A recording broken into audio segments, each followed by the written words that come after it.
Hello friends, हमारे YouTube channel study and motivation में आप सबका स्वागत है। साथियों, एफएलएन संबंधी समस्त प्रकार की जानकारी के अपडेट जो समय समय पर प्राप्त होते हैं वो तथा आकलन तथा कार्य योजना, साथ ही जो आपको आगामी प्राथमिकताएं लिखना है बच्चों की, उससे संबंधित समस्त वीडियो आपको हमारे यूट्यूब चैनल पर मिल जाएंगे। साथियों, तो आपने अभी तक यदि हमारे YouTube channel study and motivation को सब्सक्राइब नहीं किया तो साथियों चैनल को तुरंत सब्सक्राइब कर लें और समस्त प्रकार की जानकारी के वीडियो आप देख सकते हैं साथियों। और साथ ही स्टडी मोटिवेशन एवं गवर्नमेंट जॉब संबंधी वीडियो भी आपको हमारे यूट्यूब चैनल पर मिल जाएंगे। साथियों, आज हम बात कर रहे हैं आवधिक आकलन ट्रैकर फर्स्ट सप्ताह 10 विषय पर्यावरण कक्षा 4 के की। तो साथियों, कक्षा 3 का जो करते हैं वो अलग है और कक्षा 4 का जो कर रहे हैं हम वो अलग है, दोनों में अंतर है। तो साथियों, कक्षा 3 का यदि आपको जानकारी हो तो साथियों कक्षा 4 का भी देख लीजिए, क्योंकि कक्षा 3 एवं 4 के में अंतर है।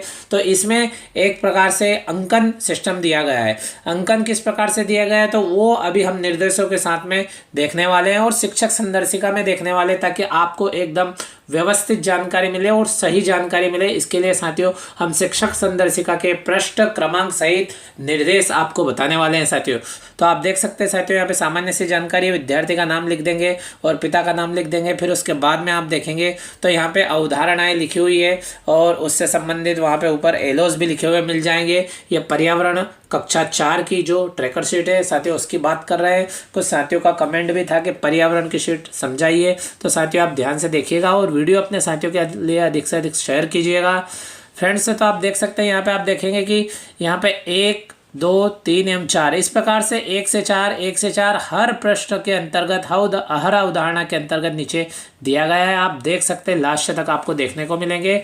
तो इस प्रकार से आप देख सकते हैं साथियों, प्रश्न क्रमांक 1, 3, 2, 5, 7, 9, 10, 4 एवं प्रश्न क्रमांक 8 इस प्रकार से सभी प्रश्नों की जानकारी दी गई है। लेकिन हर एक कॉलम में आप यहाँ पे देखेंगे तो 4 भागों में विभक्त है। हर कॉलम 4 भागों में विभक्त है। तो आखिर ऐसा क्यों है? तो साथियों इसके लिए हम चलते हैं जो शिक्षक संदर्शिका है, जहाँ पे विस्तृत रूप से जानकारी दी गई है, उसको समझते हैं कि किस प्रकार से करना है। साथियों आप देख सकते हैं सप्ताह 10 कक्षा 4 के लिए जो आवधिक आकलन निर्देश, यानी जो आवधिक आकलन करना है उसके संबंध में निर्देश है। क्योंकि आवधिक आकलन के निर्देश हमें पता होगा तभी तो हम आवधिक आकलन के ट्रैकर शीट व्यवस्थित भर सकते हैं, सही मायने में भर सकते हैं साथियों। क्योंकि हमें वो जानकारी होना चाहिए कि हमने कहाँ पे टिक लगाया है तो क्यों लगाया है साथियों।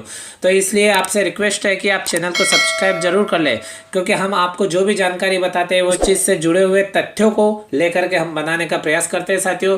तो आप देख सकते हैं यहाँ पे पेज नंबर 109 यानी शिक्षक संदर्शिका के पेज नंबर 109 पे देखेंगे ये कक्षा 3 एवं 4 की जो टीजी है उसके अंदर मिल जाएगा साथियों। तो कक्षा 4 से संबंधित निर्देश अलग है और कक्षा 3 से संबंधित निर्देश अलग है। तो ये पेज नंबर 109 पे मिल जाएगा।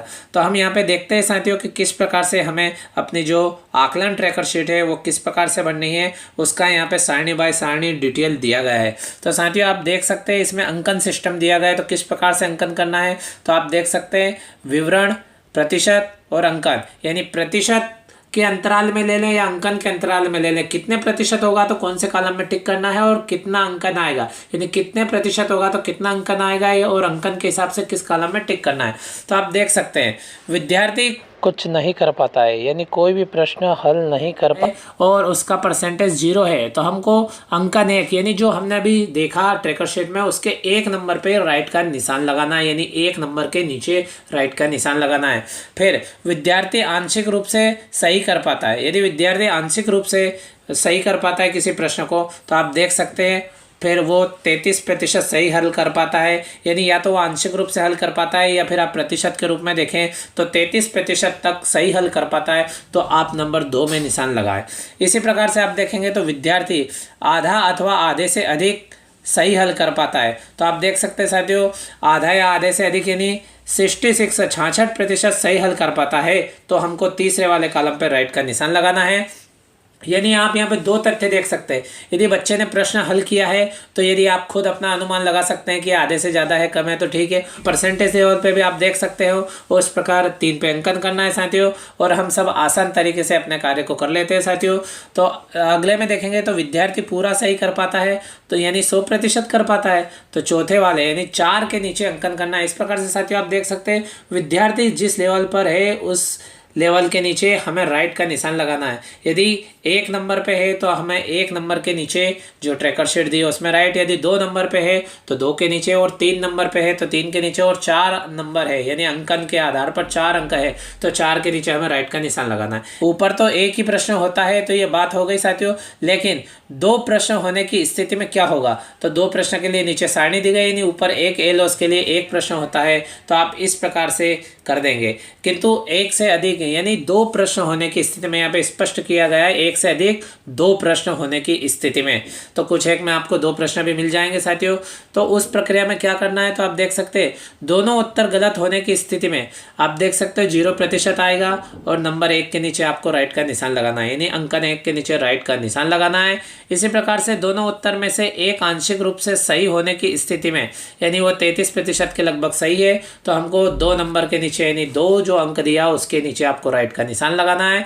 इसी प्रकार से साथियों आप देखेंगे तो नंबर 3, एक प्रश्न सही होने तथा दूसरा प्रश्न आंशिक रूप से सही होने अथवा दोनों आंशिक रूप से सही होने पर 66% यानी नंबर 3 अंकन के नीचे आपको राइट का निशान लगाना है, यानी उसको अंकन 3 के अंतर्गत माना गया है। इसी प्रकार से दोनों उत्तर सही होने की स्थिति में 100% और इसको 4 अंकन के अंतर्गत यानी अंक 4 के अंतर्गत माना गया है, और जो अंकन 4 आपके ट्रैकर शीट में उसके नीचे राइट का निशान लगाना है।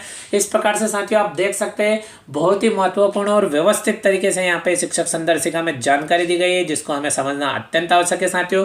तो हमें आशा है कि आपको जानकारी अच्छी लगी हुई होगी और आप समझ गए होंगे। तो इस प्रकार से हमें अंकन करना है। तो हम वापस अब उस शीट को देख लेते जो हमारी शीट है, यानी कक्षा 4 की पर्यावरण विषय की जो ट्रैकर शीट है। आप देख सकते हो साथियों, निर्देशों को देखने के बाद में आपको स्पष्ट हो गया कि हमको किस प्रकार से कौन कौन सी चीज़ों को ध्यान रखना है।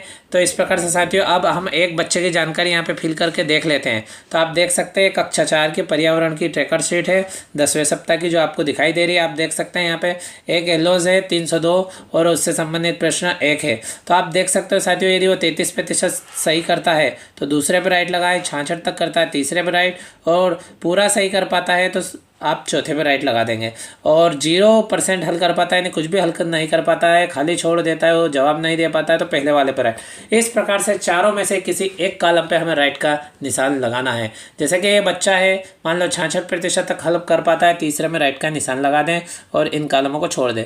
अब अगला प्रश्न है, आप देख सकते हो प्रश्न क्रमांक 3, ये बच्चा नहीं हल कर पाता है, जवाब नहीं देता, पहले पर राइट, फिर उसके बाद में दूसरा, तीसरा एवं चौथा कॉलम डैश कर दीजिएगा। फिर अगला प्रश्न है वो 66% तक हल कर पाता है तो नंबर 3 के नीचे यानी अंकन ऊपर दिए गए। साथियों आप ध्यान रखें ये अंकन दिए गए 1 से 4 जो दिए गए, और शिक्षक संदर्शिका में निर्देश देखें उसके अनुसार ही दिए गए ताकि और आपको स्पष्ट हो जाएगा।